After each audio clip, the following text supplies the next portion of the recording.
کہ آپ بھارت کے 17 کروڑ مسلمانوں کو قتل کر دیجئے، روز 6 دسمبر کروا دیجئے، اور کیا کر سکتے آپ؟ کروا دیجئے۔ یہ تو اس ایک طرح کی دھمکی دے رہے ہیں وہ کہ دے دیجئے۔ یہ کیا بات ہے دے دیجئے؟ آپ نے تو 6 دسمبر کیا تھا، اور 6 دسمبر اگر نہیں ہوتا تو کیا ججمنٹ آتا سپریم کورٹ کا؟ اور یہاں پر تو فنکشننگ مساجد ہیں، نمازیں ہو رہی یہاں پر۔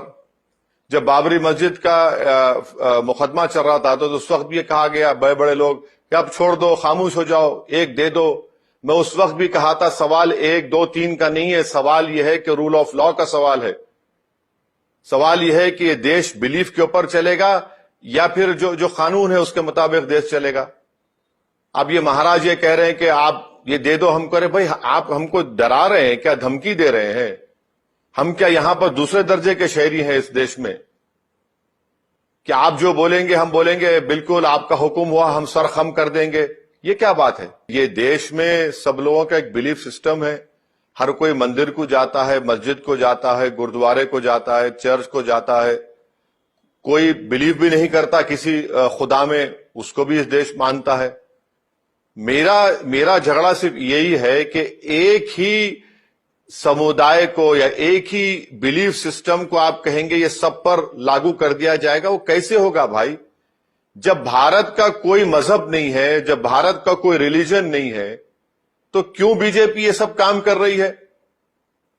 بی جے پی تو یہی کام کر رہی ہے، اپنی آر ایس ایس کی آئیڈیالوجی پر جو ہیگڈیور گولوالکر نے کہا اسے اور پنڈت دین دیال اپادھیائے نے کہا اسی کو لے کر آگے بڑھ رہی ہے بی جے پی۔ تو سوال یہ ہے کہ کیا میری لڑائی 5 ایکڑ زمین کے لیے تھی، یا یہ لڑائی یہ تھی کہ وہاں پر کسی مندر کو توڑ کر بابری مسجد نہیں بنائی گئی؟ میری لڑائی یہی تھی کہ وہاں پر مندر کو توڑ کر مسجد نہیں بنائی گئی۔ میری لڑائی یہی تھی کہ میں وہاں پر 400 سال نمازیں پڑھا ہوں۔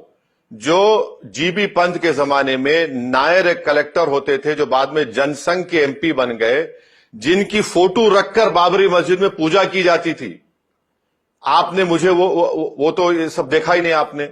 اب رہا سوال 5 ایکڑ کا، میڈم وہ میں پھر سے کہہ رہا ہوں وہ مسجد نہیں، وہ مسجد زرارہ ہوگی۔ جتنے مسلمانوں کے سیکٹس ہیں، اسکول آف تھاٹس، ان سب نے کہہ دیا کہ اگر وہ مسجد کبھی بنے گی خدا نخواستہ، اس میں نماز نہیں پڑھنا چاہیے، اور اگر وہ بنتی ہے نہیں بنتی الگ بات ہے۔ جہاں تک میرا سوال ہے میں کبھی بھی اس مسجد کی طرف رخ کر کے نہیں دیکھوں گا۔ یہ کون سی بات ہے کہ آپ مسجد کو شہید کر کے کہہ رہے ہیں 5 ایکڑ لے لو؟ میرا جھگڑا 5 ایکڑ کا نہیں تھا۔ کیا اگر آج مسلمان چاہے تو بالکل وہ ہم کمیونٹی سے پیسے پوچھ کر زمین خرید کے مسجد بنا سکتے۔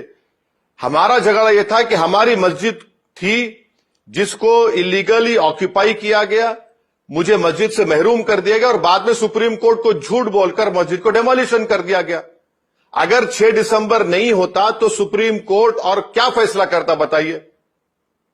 کیا کوئی کہتا کہ جا کے توڑ دو اس کو؟ تو جی بی پنت تھے، اس وقت ڈی ایم نائر صاحب تھے، اور آپ نے جو مسلمان صاحب کا نام لیا وہ بالکل بول سکتے ہیں، وہ ٹیپو سلطان کو دھوکہ دینے والے مسلمان، سراج الدولہ کو دھوکہ دینے والے مسلمان، کربلا کے سرزمین پر امام حسین کو شہید کرنے والے مسلمان تو ایسے ہیں۔ جیسا کہ کسی شاعر نے کہا تھا کہ جعفر الصادق کیا ہے، ننگے دین ننگے وطن، ایسے بہت سے لوگ ہیں۔